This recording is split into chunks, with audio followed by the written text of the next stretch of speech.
భార్యని చంపేసి మృతదేహంతో స్టేషన్కి వచ్చినటువంటి ఉదంతం ఇది. పల్నాడు జిల్లా మాచివరంలో చోటు చేసుకున్నది.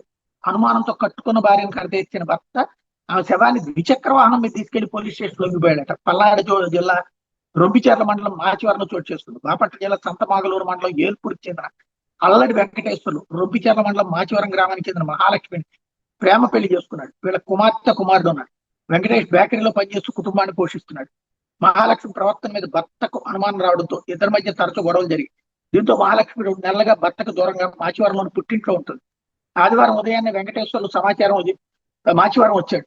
పాపకు బంగారం తెచ్చాను, ఇంటికి వెళ్దామని మాట్లాడాలంటూ నమ్మబలికాడు. భార్యను ద్విచక్ర వాహనం మీద ఎక్కించుకుని మాచివరం నుండి విప్పర్లో వెళ్లే మార్గం దాకా తీసుకెళ్లాడు. అక్కడ కూడా ఇద్దరు గొడవపడ్డారు. దీంతో మహాలక్ష్మి ధరించిన స్వెట్టర్కి ఉన్న తాడును ఆ గొంతుకు బిగించి హత్య చేశాడు. మృతదేహాన్ని ద్విచక్ర వాహనం పెట్రోల్ ట్యాంక్ మీద నుంచి బైక్ నడుపుతూ తీసుకెళ్లి సంతమాగలూరు పోలీస్ స్టేషన్ జైల్లో పోయాడు. మహాలక్ష్మి ప్రాణంతో ఉందేమోనని భావించిన పోలీసులు ప్రభుత్వ ఆసుపత్రికి తరలించారు. అప్పటికే ఆమె చనిపోయినట్టు వైద్యులు నిర్ధారించారు. పోలీసులు ఈ సమాచారం రొంపిచెర్ల పోలీస్ స్టేషన్ చేరేశారు.